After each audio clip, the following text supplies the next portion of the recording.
की जिम्मेवारी है और हम सब ने, बेशक वो इस मुल्क का बच्चा हो या इस मुल्क का सिपाही हो या इस मुल्क के न्यूएस्ट टेक्नोलॉजी चलाने वाला एयर ऑफिसर हो, हम सब ने शाना बशाना हर फ्रंट पे इस मुल्क की हिफाजत की है और करने की पूरी सलाहियत रखते हैं।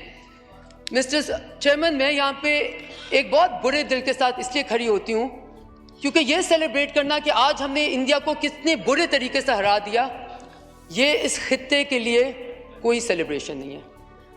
ये सेलिब्रेट करना कि एक न्यूक्लियर पावर ने कैसे दूसरे न्यूक्लियर पावर की विल को चैलेंज किया, उसकी कैपेसिटी और कैपेबिलिटी देखे बगैर एक रेड लाइन के बाद दूसरी रेड लाइन के बाद तीसरी रेड लाइन क्रॉस करते रहे। और जब पाकिस्तान ने कंस्ट्रेंट दिखाया 2019 में, मिस्टर चेयरमैन, आज unfortunately I have to say that maybe what Pakistan did in 2019, not because of the government, we were with the government. What Pakistan did was all of Pakistan decided to do it.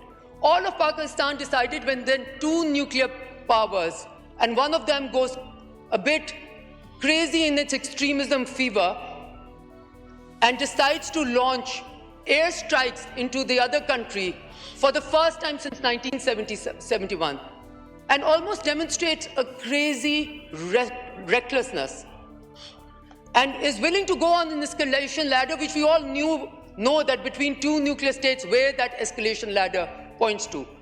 That when that state went crazy, Pakistan showed restraint. I think that restraint that we showed, the responsibility that we showed, was misconstrued to be a lack of will and a lack of capacity.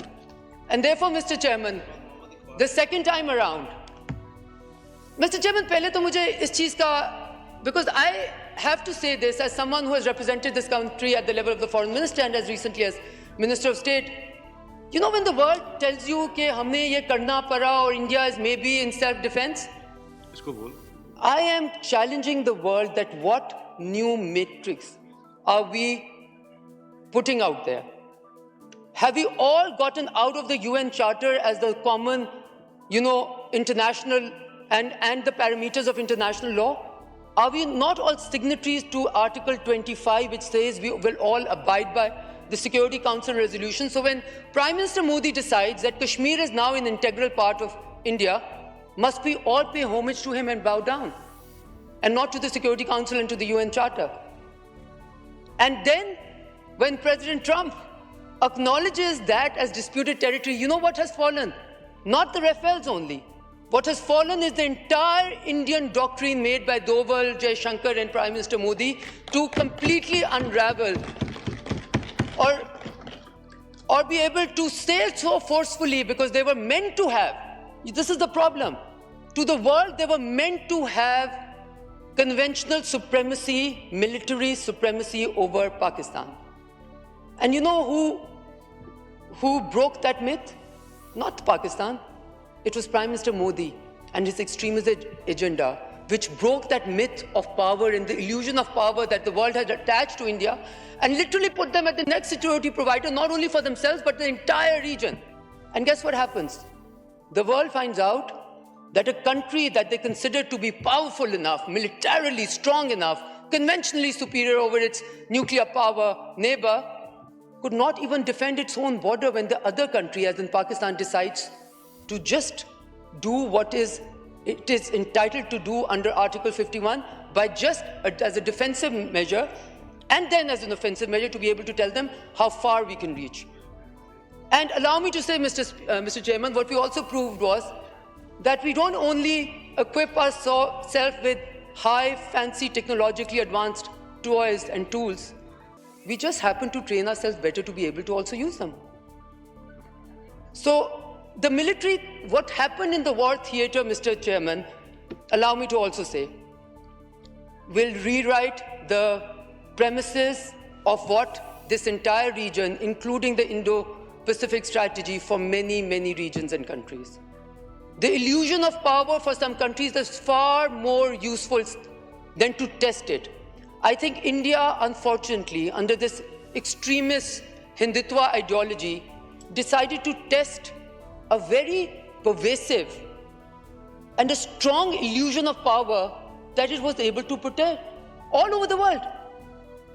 And then they burst their own bubble. So, Mr. Chairman, I don't want to go further into that. I just want to make some points because I think Pakistan should be unapologetic in 2 or 3 things. First of all, if somebody thinks that a country where a terrorism incident takes place has the right to launch strikes into another country, into its geographical boundaries, into internationally established borders, then please be mindful of the precedent that we're setting. Please be mindful of the precedent that we're setting.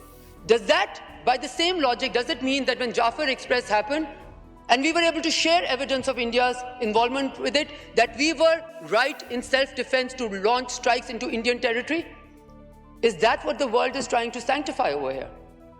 We cannot rewrite international law until we write it. And since we haven't written it, might as well abide by it. Mr. Chairman, I have कभी-कभी ना अफसोस होता है कि जब आपका खुद का कहा कुछ सही निकल गया.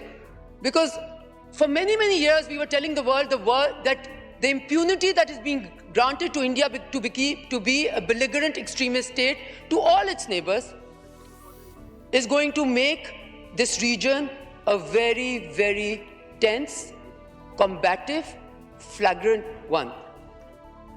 And I thought it was proven to be true in the last few days. But Mr. Chairman, I do want to say that I think Pakistan should be absolutely unapologetic in having to defend and having the will and the ability to defend itself.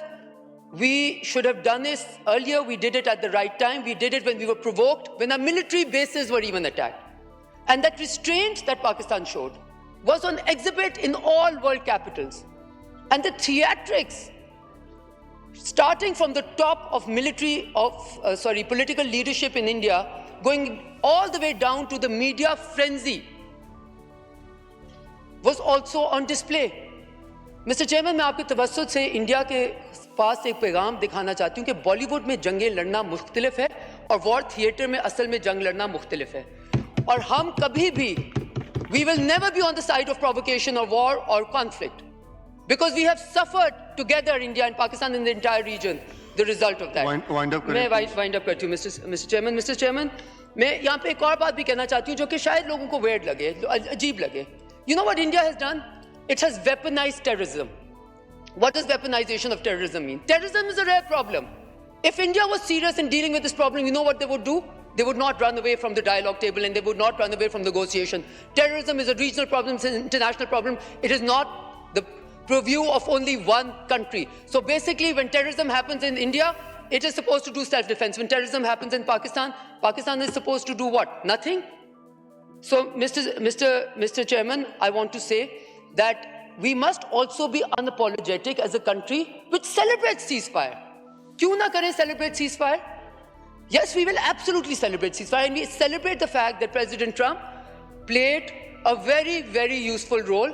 And I will just end by saying, because I understand you don't have much time and I would probably want to get up again and talk about what this means for Pakistan, but I want to end by saying what this means for India.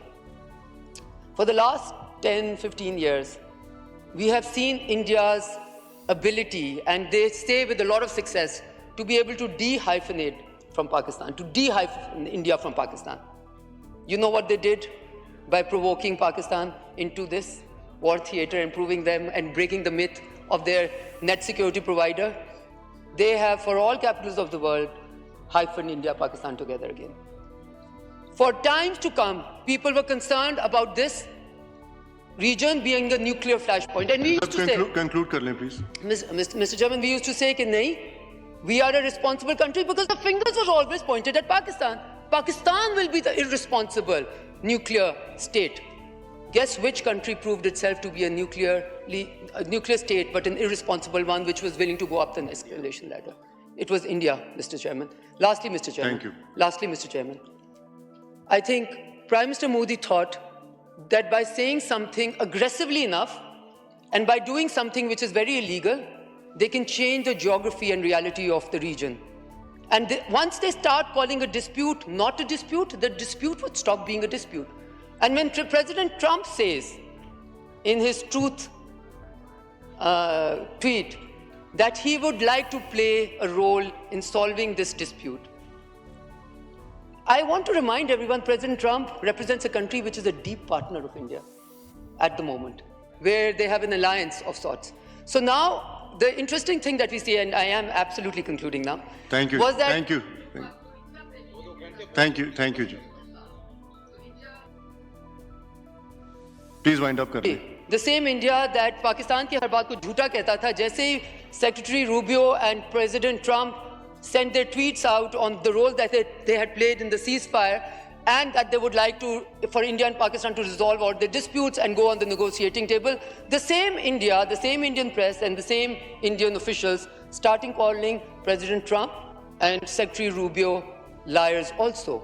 So it seems that the lying problem is pervasive all over the world, and the theatrics that we saw from India, which had actually attacked Karachi and Fatah, Karachi ko bhi kar liya tha, Lahore ko bhi kar liya tha, Islamabad ko bhi kar liya tha.